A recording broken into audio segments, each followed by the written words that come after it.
Snow white आणि लाकडाची परी.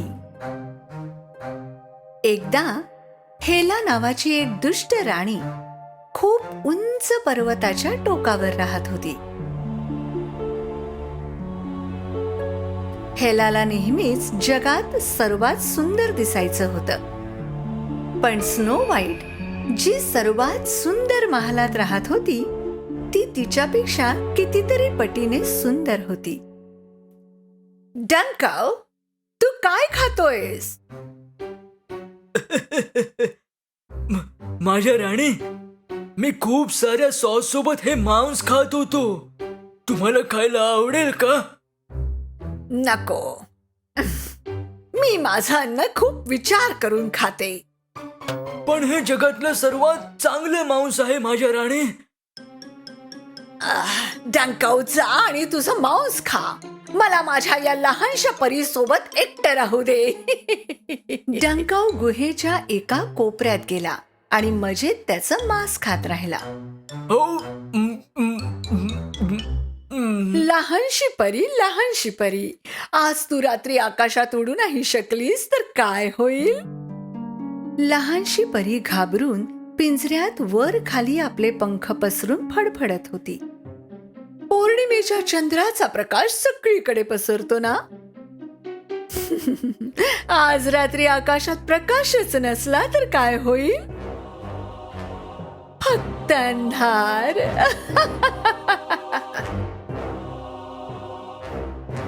हेला आपल्या गुहेत लहानशा परीला कैद करण्यासाठी आणि पौर्णिमेच्या चंद्राचा प्रकाश लपवण्याची योजना बनवत होती, जेणेकरून ती तिच्या विश्वासघाती योजना न दिसता पूर्णत्वाला नेऊ शकेल. या दरम्यान स्नो व्हाईटचे सर्वात चांगले मित्र 7 बुटके खाणीतून बाहेर येत होते, जिथे ते पूर्ण दिवस काम करत असे आणि महालाकडे जंगलाकडून चालले होते.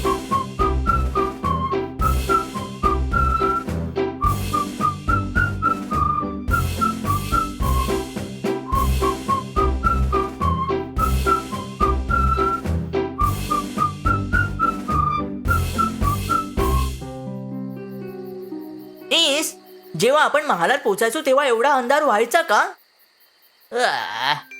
याचा अर्थ आता आपल्या झोपण्याची वेळ झालेली आहे. आकाशात एवढा अंधार होता की बुटके एकमेकांना पाहूही शकत नव्हते आणि ईस बुटक्याला जाणीव झाली की आकाशात आता चंद्र तारे दिसत नाहीयेत. काहीतरी गडबड आहे. पौर्णिमेचा प्रकाश गेला आहे, यामुळेच आकाशात एवढा अंधार आहे मुलांनो. पण पौर्णिमेच्या चंद्राचा प्रकाश का गेला? कोणती तरी एक परी संकटात असेल. असं झालं तरच पौर्णिमेच्या चंद्राचा प्रकाश नाहीसा होतो. आपल्याला लगेचच महालात परत जाण्याची गरज आहे. चला. बुटक्यांनी महालाचा रस्ता पाहण्यासाठी त्यांच्या कंदिलाच्या प्रकाशाचा आधार घेतला. इकडे स्नो व्हाईट आणि प्रिन्स अँटन महालाच्या बाल्कनीतून बाहेर. आजची रात्र इतर रात्रीपेक्षा खूप काळोखी आहे. आणि 7 बुटके अजूनपर्यंत परत आले नाहीत. जर त्यांना अंधारात रस्ता सापडला नाही तर? अचानक राजकुमार अँटॉनला झाडामागे फ्लॅश लाईट दिसला. ते लाईट्स पहा राजकुमारी.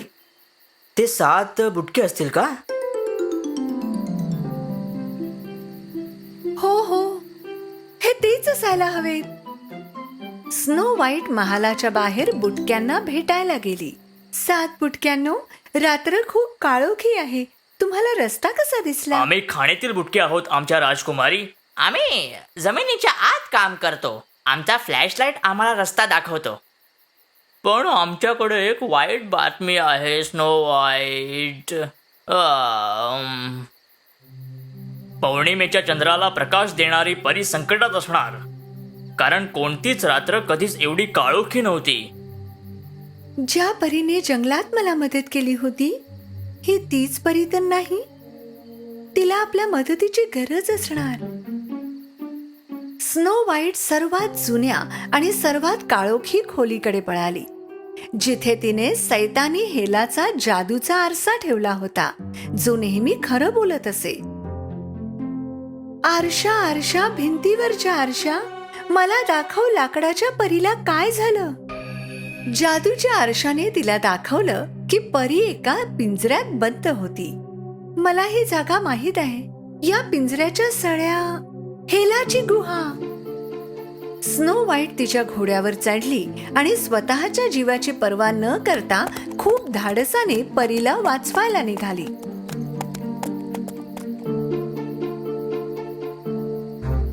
चल स्नो व्हाईट, तू हे करू शकतेस. काळोखाला घाबरू नकोस. चल माझ्या प्रेगो. पण प्रेगोने स्नो व्हाईटचं ऐकलं नाही. प्रेगो, तू काळोखाला घाबरतोयस? प्रेगो अजिबात हलला नाही, कारण सिली बुटका त्याच्या समोर उभा होता. सिली, तू इथे काय मी करतोय? तुम्हाला एकटं सोडू इच्छित नव्हतो माझ्या राजकुमारी. पहा, मी तुमच्यासाठी प्रकाशही आणला आहे. स्नो व्हाईटने सिली बुटक्याला तिच्यासोबत घेतलं आणि पुढे जाऊ लागली. तू तर खूपच धाडसी आहेस स्नो व्हाईट. आता बघ.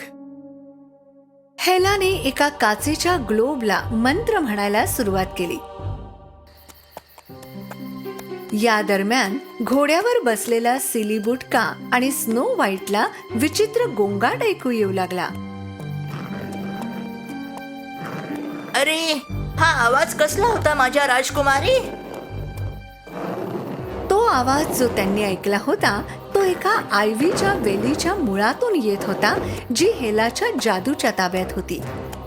आणि या मुळांनी खूप साऱ्या वेलींसोबत सिली बुटका आणि राजकुमारीला गुंडाळायला सुरुवात केली. पण प्रेगो लगेच मागे झाला आणि त्यापासून वाचला. नाही, नको, नाही, अजिबात नाही. वाचवा, वाचवा, वाचवा माझ्या राजकुमारी. या वेलींची मुळं. प्रेगोने त्याच्या तीक्ष्ण नजरेने वेलीच्या शाखांवर नेम धरला. आपल्या घोड्याची नाळ जमिनीवर 1-2 वेळा रगडून तो त्या मुळांकडे जोरात धावून गेला. शेवटी त्याने जादूच्या वेलींच्या मुळांवर पाय रोवला. अशा प्रकारे वेलींची मुळे, जी आता जादूने वेगळी झाली होती, त्यांनी लगेच त्यांच्या शाखा ओढून घेतल्या. स्नो व्हाईट आणि सिली बुटक्याने त्यांच्या आजूबाजूच्या शाखांपासून सुटका करून घेतली. धन्यवाद प्रेगो, तू कमाल आहेस. चल सिली बुटक्या, आपण जाऊन लहानशा परीला वाचवू. हेला डंको सोबत काळ्या आरशा पुढे उभी होती. स्नो व्हाईटची त्या वेलींपासून कधीच सुटका होऊ शकत नाही डंकाओ. उद्या मी पुन्हा जगातली सर्वात सुंदर महिला बनेन. हो माझ्या राणी, तुमच्या जादूच्या वेलींनी तिला केव्हाच नष्ट केलं असेल. जेव्हा यांचं असं बोलणं सुरू होतं तेव्हाच स्नो व्हाईट आणि सिली बुटका हेलाच्या गुहेत पोहोचले. ते अजिबात आवाज न करता गुपचूप गुहेत घुसले आणि एका कोपऱ्यात पिंजरा पाहिला. सिली, इथेच थांब, अजिबात आवाज करू नकोस. लहान पावलांनी स्नो व्हाईट, हेला आणि डंकोने पाहण्या अगोदर पिंजऱ्यापर्यंत पोहोचली आणि त्यावरचं कापड काढून तिला मोकळं केलं.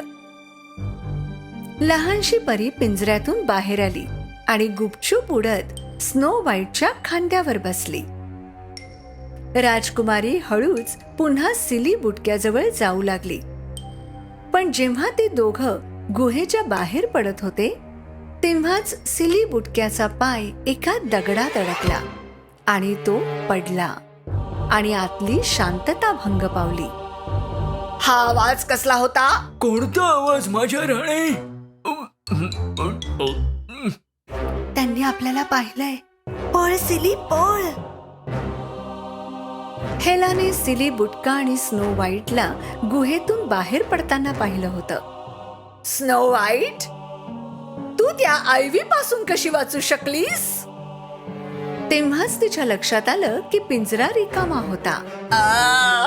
नाही, ते परीला सुद्धा घेऊन गेले. डंकाव, डंकाव, पकड त्यांना. जरी डंको त्यांच्या मागे पळत होता पण त्याला त्यांना पकडणं शक्य नव्हतं. या दरम्यान स्नो व्हाईट आणि सिली बुटका प्रेगोवर परीसोबत बसले आणि गुहेपासून नाही नाही, आपण पुन्हा असं करू शकत नाही. आपण पुन्हा हरलो.